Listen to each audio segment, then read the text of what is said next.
കൊട്ടാരക്കര ദിണ്ടുഗൽ ദേശീയപാതയിൽ പീരുമേട് ടൗണിന് സമീപത്തെ പാലത്തിലെ വെള്ളക്കെട്ട് പരിഹരിക്കാനും അപകടാവസ്ഥയിലായ കൈവരികൾ പുനർനിർമ്മിക്കുവാനും നടപടി വൈകുന്ന വിഷയത്തിൽ മനുഷ്യാവകാശ കമ്മീഷന്റെ ഇടപെടൽ.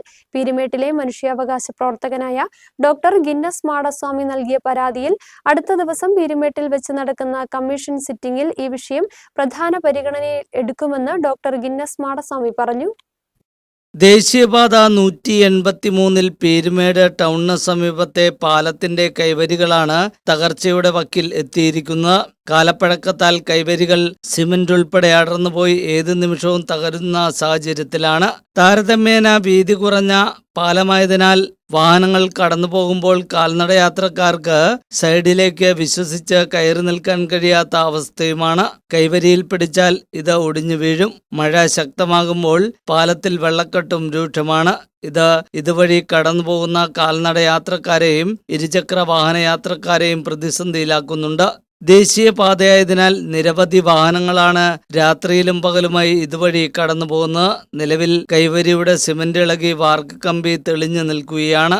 വിഷയം നിരവധി തവണ മാധ്യമവാർത്തയായിരുന്നു. തുടർന്ന് പീരുമേട്ടിലെ മനുഷ്യാവകാശ പ്രവർത്തകൻ ഡോക്ടർ ഗിന്നസ് മാടസ്വാമി വിഷയത്തിൽ ഇടപെടുകയും കമ്മീഷന് പരാതി നൽകുകയും ചെയ്തു. ഇതിന്റെ അടിസ്ഥാനത്തിൽ കമ്മീഷൻ ആദ്യഘട്ടത്തിൽ ഇടപെടൽ നടത്തി. പൊതുമരാമത്ത് വകുപ്പിനോട് നടപടി സ്വീകരിക്കണമെന്ന് ആവശ്യപ്പെടുകയും ചെയ്തു. ഉടൻ തന്നെ നടപടി സ്വീകരിക്കാമെന്ന് പൊതുമരാമത്ത് വകുപ്പ് മറുപടി നൽകി. എന്നാൽ ഇതിനുശേഷം നാളുകൾ കഴിഞ്ഞിട്ടും യാതൊരു നടപടിയും ഉണ്ടായിട്ടില്ല. ഇതോടെയാണ് ഡോക്ടർ ഗിന്നസ് മാടസ്വാമി വീണ്ടും പരാതിയുമായി കമ്മീഷനെ സമീപിച്ചത്.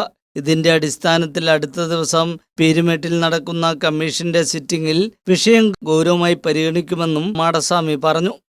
മഴക്കാലത്ത് പീരുമേട്ടിലെ പുതിയ പാലത്തിൽ ഉണ്ടാകുന്ന വെള്ളക്കെട്ട് കാരണം അവിടെ പോകുന്ന യാത്രക്കാർക്കും അതുപോലെ തന്നെ ആ വഴി നടന്നു പോകുന്ന കാൽനടക്കാർക്ക് ഏറെ ബുദ്ധിമുട്ടുണ്ടാകുന്നു. അതുപോലെ തന്നെ അവിടെ കൈവരി അപകടാവസ്ഥയിലാണ്. ഏത് നേരവും അത് പൊളിഞ്ഞ് പോകുന്ന അവസ്ഥയിലാണ്. അപ്പോൾ അതുകൊണ്ട് തന്നെ ഈ കൈവരി മാറ്റി സ്ഥാപിക്കണമെന്ന് ആവശ്യപ്പെട്ടുകൊണ്ടും അതുപോലെ തന്നെ ഈ വെള്ളക്കെട്ടിന് ശാശ്വത പരിഹാരം കാണുമെന്ന് ആവശ്യപ്പെട്ടുകൊണ്ട് ഞാൻ ബഹുമാനപ്പെട്ട മനുഷ്യാവകാശ കമ്മീഷന് പരാതി നൽകിയിരുന്നു. അതിൻ്റെ അടിസ്ഥാനത്തിൽ കേസ് പരിഗണിച്ചിട്ടുണ്ട്. പാലത്തിലെ വെള്ളക്കെട്ട് പരിഹരിക്കാനും അപകടാവസ്ഥയിലായ കൈവരികൾ പുനർനിർമ്മിക്കാനും നടപടിയുണ്ടാകുമെന്ന പ്രതീക്ഷയിലാണ് നാട്ടുകാർ. News bureau, Kattappana.